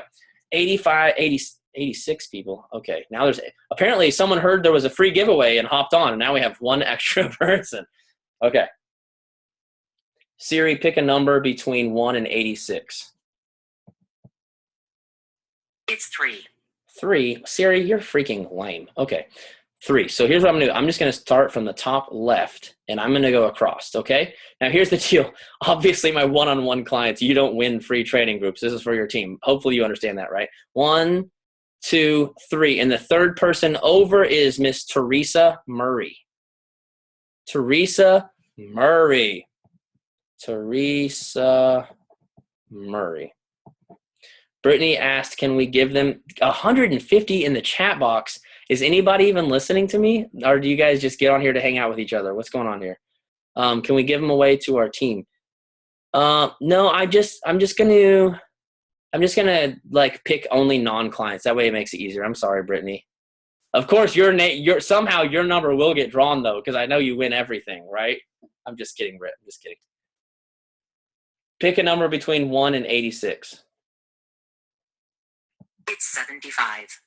Ooh, 75. I like your style, Siri. Okay, now I'm going to have tough counting. Okay, so that's 25. That's 50. 75 is going to be Jody Wyborg. I'm sorry if I said the last name right. I know wrong. I know I did. I know I butchered that. Jody. Can you hear me, Jody? I hope you can. You don't have your video on. I hate that I don't even get to see your face, Jody. What's going on here? Are you hiding? What's happening here? You win and we don't even get to see who you are. This is so mysterious. Who is this Jody person that none of us can see? All right. Let's see here. Pick a number between 1 and 86. It's 80. 80. Siri's going big numbers tonight. 25, 50, 75, 76, 77, 78, 79. And the next winner is Miss Sherry Matthews. She actually has her screen turned on. Thank you, Sherry. We can see you. Awesome. Night, ADOS. Love you, girl. Let's see here. For those of you that have been through the art of recruiting, the famous ADOS was on with us tonight. Or 4. Okay. Pick a number between 1 and 85. It's 22. 22. And 22 is Miss Jessica Mullins. Jessica, what's happening? How are you? I got a kid on my lap with a poopy diaper, so I'm good. Yes. Nothing better than that. I can't wait for that to happen again. Changing poopy diapers in a few months. Man, I can't wait for that. Well, thanks for being on. Apologize to your kid for me for going so long. Hope he hasn't been poopy this entire call. Pick a number between 1 and 85. It's 2. 2. Well, 2 is me, Siri. Pick a number between 1 and 85. The answer is 51. 51. Okay. 25, 50, and 51 is Veronica Carr. No? Was that a no? You don't want to win? Did you say no, you don't want to win, Veronica? Where'd she go? She's like, no. Huh? What? You don't want to win, Veronica? I can't even. Where'd you go? You disappeared. Did you leave? She's like, I don't want to hear you ever again, Josh. I am leaving right now. I don't know where she went. What's that? I just signed up. Veronica, I'm sorry. I'm stupid. All these people I got. Veronica's one of my one-on-one clients that just signed up, and we haven't even talked yet. So I'm an idiot. Veronica, I'm sorry. I still only know your profile picture. That's what a loser I am. Pick a number between 1 and 84. And then send Veronica something very nice from me. 5, 10, 15, 16. Okay, that was one of my clients too. Pick a number between 1 and 84. It's 71. 71. Ooh, 50. 75, 74, 73, 72. And what's awesome is this person actually has their hand raised right now. So it is Emily McGrath. Emily McGrath, you are the next contestant. And yes, and we can't see you either, Emily. But anyways, so there's the 5 giveaways. For those of you that are on here tonight, if you enjoyed tonight's call, first of all, we're family. So do me a huge favor. Come find me on Facebook. Obviously, my name is Josh Coates. If you don't know that, I wonder why you're on tonight. But come find me shoot me a friend request. Brittany Magri has to get her turds to bed. I'm assuming she means children. Thank you guys all so much for being on tonight. It means the world to me that you would take the time to be on. For those of you that have not been through my training groups, all I want to ask you is this. Where do you want to be a year from now? And if you keep doing what you're currently doing and keep believing what you're currently believing, is that going to happen? If the answer is yes, keep doing it, keep believing it, make it happen. If the answer is no and you need help, do me a huge favor. Go to joshuacoates.com. Find a group that's right for you. I've got 3 different ones. I promise you this. You sign up for one of my groups, I will over-deliver. I'll add more value to you than I ask for in return. I will help you. We will get you believing some new things and doing some new things and getting some new results, okay?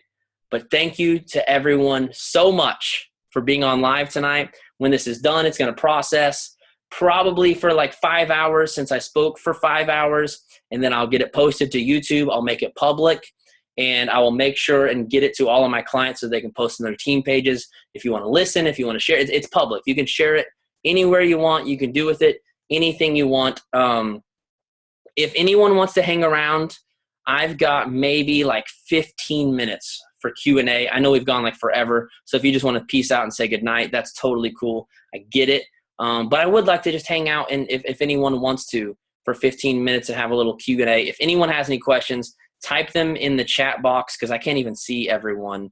And we can answer a few questions. Again, if you need to go to bed, that's totally cool. I know we've gone 8,000 hours already. I understand. Go ahead and go to bed. But if anyone that has a question, you've got something you're struggling with in your business, something you're going through, and you need a little help, you just want, Josh, can I just pick your brain for 2 minutes?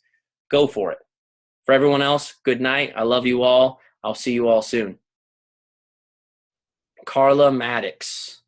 See if I can keep up with this. Do you have any suggestions for helping to get an unsupportive spouse to believe in us?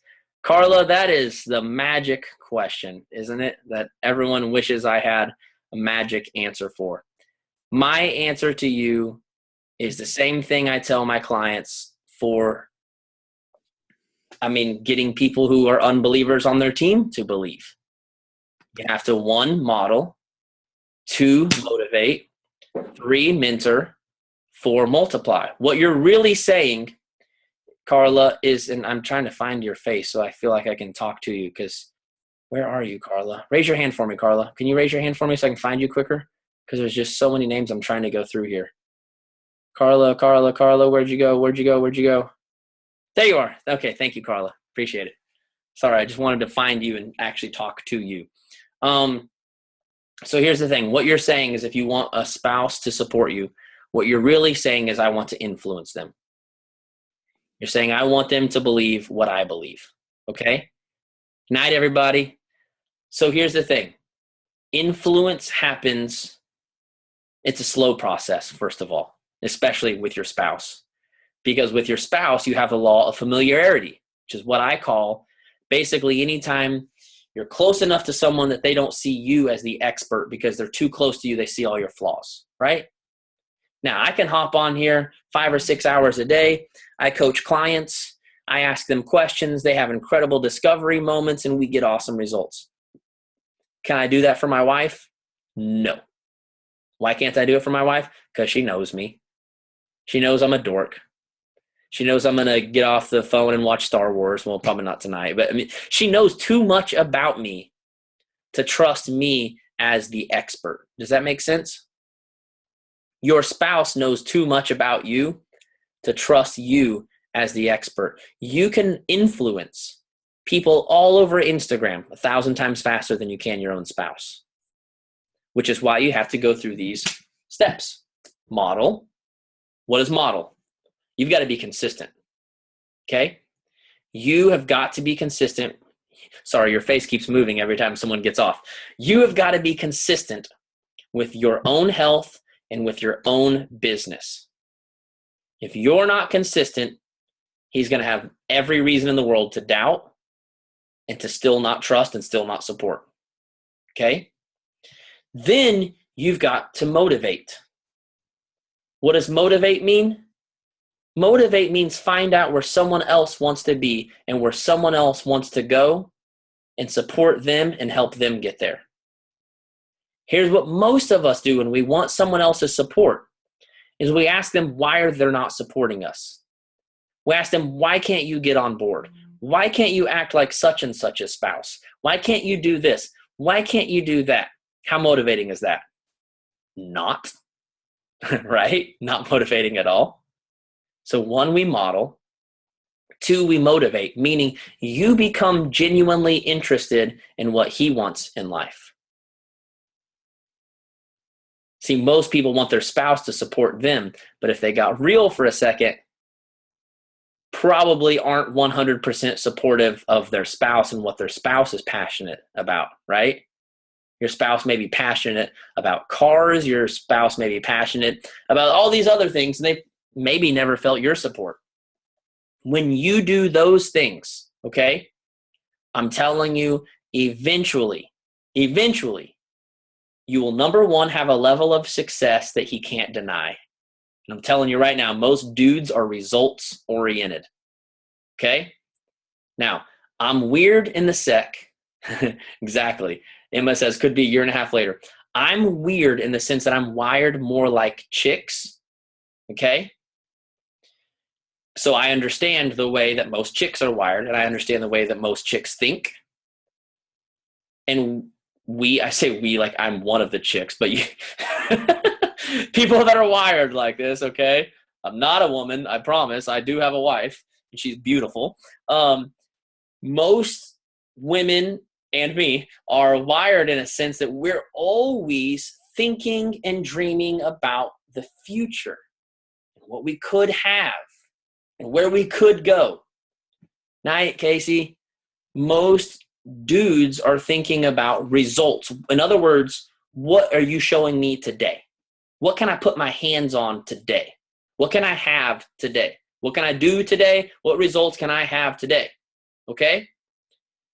Now you're always dreaming about what's out here. And you're going, why can't you believe me? Why can't you support me? And he's going, because you're not showing me anything I can touch. Right? And you're trying to believe in this vision out here. The number 1 way to get a dude to believe is to show him enough results, put a big fat check in his hand, and it's really hard for him to not get the business, right? The other thing is when you care enough about him and when he sees how much you have changed and how supportive you are of him, you have to reap what you sow. You absolutely must reap what you sow.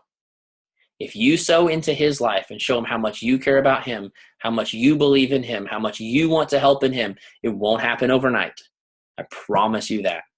But eventually, it will come back around to you. So, really the main thing is keep going. And in the process, treat him as good as you would treat one of your coaches. Remember how I talked about that earlier? Being intentional about adding to your value to your family. When he sees the way you've changed, when he sees what an incredible and amazing person you're turning into, he'll catch it eventually.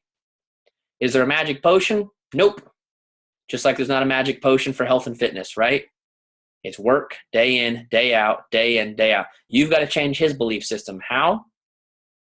He's got to see something, hear something, feel something, repetition over and over and over and over and over and over. And one day he'll catch it and go, holy crap. Carla, you made $5,000 this week? Like, does that mean I can go get a new motorcycle? Yes, you can. Okay, cool. Yeah, yes, I do believe. No, I'm just kidding. That's why it's so important, though, for husbands to make it to events as well, though, because it shows them how real this is. To most dudes, they think there's a bunch of chicks sitting around playing on their phone, playing on their laptop, and pretending that it's a business. I'm just telling you, to most dudes, that's what this is. You've got to prove to him it's something bigger than that. So part of it, if you can, get him to a really freaking cool event. That will help a lot because he'll get to see something and feel something. You'll see something tangible. Okay, this isn't just some scam that someone talked Carla into because she's a girl and she's vulnerable, right? Like, this is actually real. So I hope that helped, Carla. I'm I know there's no Josh. What are a few key steps you can do as a new coach to ramp up your business but still stay true to serving versus selling? Emily McGrath, number one, know your mission. Okay? You have to know your mission. In other words, what's the difference that I want to make in other people's lives? You've got to know that, and you've got to live by it, and you've got to do your 3 vital behaviors with that in mind. To give you an example, my mission is to equip and empower people to live out their legacy. So every single time I get on a one-on-one call, every single time I get on a big call like tonight or a team call, every time I get to the privilege of being in Orlando, Florida, and hanging out with Amber and Jimmy and hanging out with them, I'm always thinking, what can I do to add value to those people? How can I help those people? I'm not thinking about trying to make a sale. Now, I know that sales will happen as a result of adding value to people, but my focus is not the sale. My focus is the person, okay? So here's the thing. Do the 3 vital behaviors. Do them every freaking day, every freaking night, every freaking chance you get, but do them with the heart of someone who wants to help people, not just someone who wants to hit Success Club. I hope that helps. That would be my main tip for ramping it up and staying true to yourself versus selling. If you're going to post, how do I add value to people? How do I help people? Josh, I know the vital behaviors. I feel so confident about that, but I can't seem to close. The conversations are engaging, but when we get to price, I lose them every time. What do you think I need to change? Sorry, I can't figure out how to share my screen. I think what you mean, Hope, is show your screen. Okay, so Hope, I hope you're listening in still, because since I can't see your face, I can't really find you. But anyways, I think this is a good question for everybody. How the heck do I close the sale? People say Shaco was too much. Number one, you got to believe Shaco is not too much. You have to believe Shaco. Here's the thing. Remember what I said earlier? You got to add more value than what you ask for in return. I'm going to go ahead and say this for myself. Shakeology has added way more value than what they've asked me for in return. Shakeology has given my wife her life back. My wife has hypothyroidism. She literally, for like a year, maybe longer, would work out and then go lay in bed and be sick all night because her body could not handle just working out. But she was doing it anyways because she knew that's what her body needed. Shakeology, 2 months in.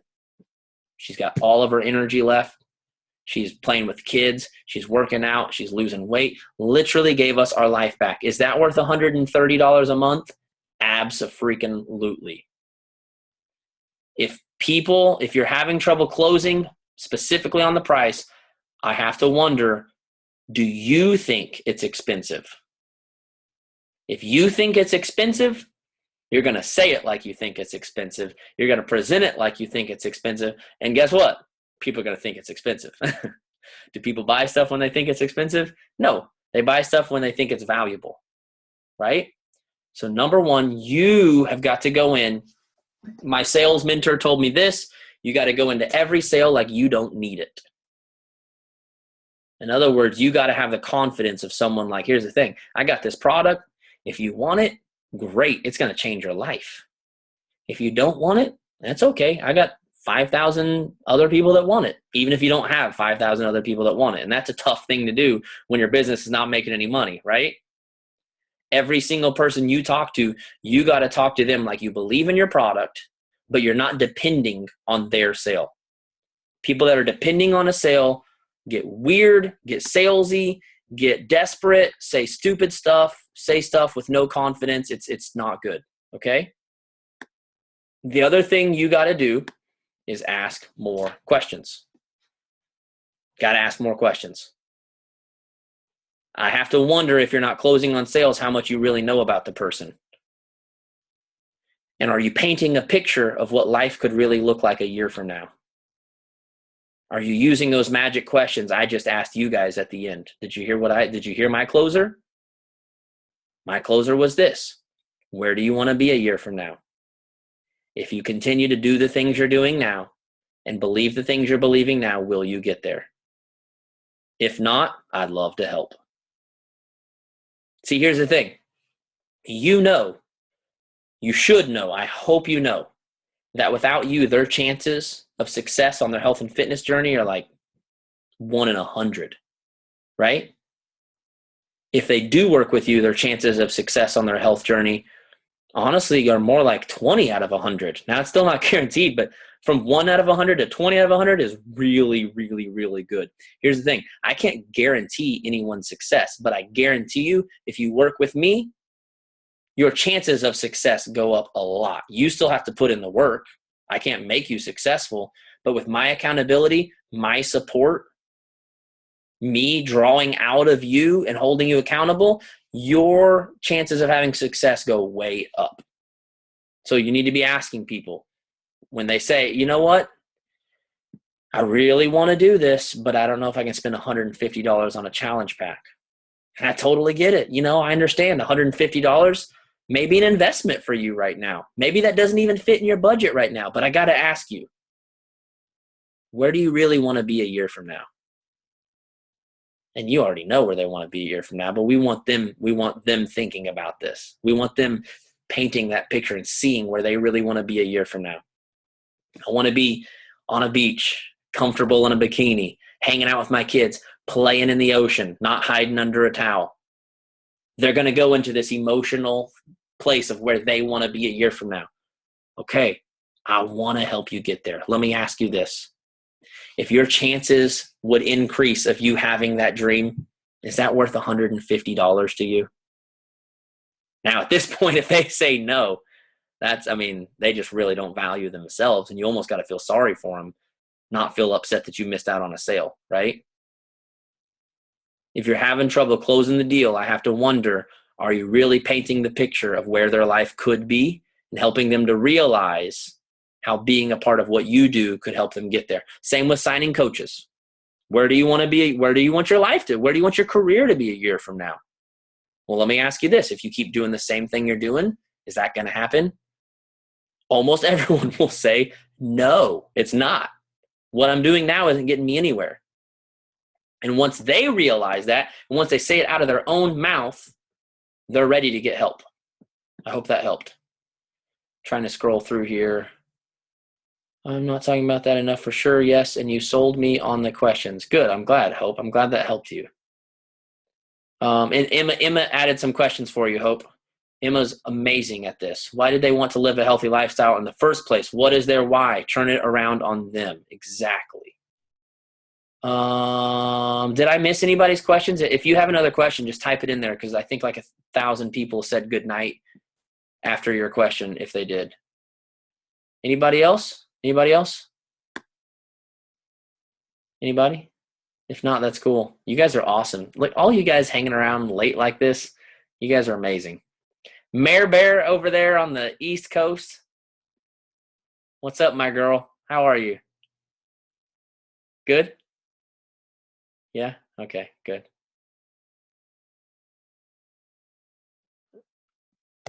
What, Meredith? I unmuted you. Snapchatting. Oh, you're Snapchatting. I love it. So I am going to be on the famous Meredith Gersten Snapchat. You already are. Oh my gosh. Oh my gosh. Yeah, like an hour ago. Did you tell them all where they can find me? Because I know okay, I have a serious question. Okay, a serious question. How many people view what's your average viewer on Snapchat? Like how many people actually see what you put up? Like 306. 306, man. Mine average is like 23. I'm getting up there with you, Mare. I'm like 260 right now. I'm like So close, right? It's That's jumped awesome. so much from Texas, which was cool to see. Yeah. But Yeah, nobody cares about me on Snapchat. I do love your Snapchats too, Meredith. I'm like, I get to see your life. Isn't Meredith just like one of the most lovable people on the planet? Seriously, if you don't follow Meredith Gersten on Snapchat, Go find her. She will show you what it looks like to believe in yourself. She will. I seriously, like, she will. She's amazing. I love her to death. Okay, so I'm going to check this chat one more time. I didn't see anything new. I'm going to friend request you. My name is Esperanza Resendez on Facebook. Thank you. I don't know if you're talking to me, Hope, but if you are talking to me, thank you. But I think she was actually talking to Emma. Okay, awesome. Thank you guys again so much for being on. I appreciate all of your time so much. Please come find me on Facebook. Hit me up with a friend request. And thank you again for being with me. Have a great night. And hopefully I will see all of you soon. Good night, guys.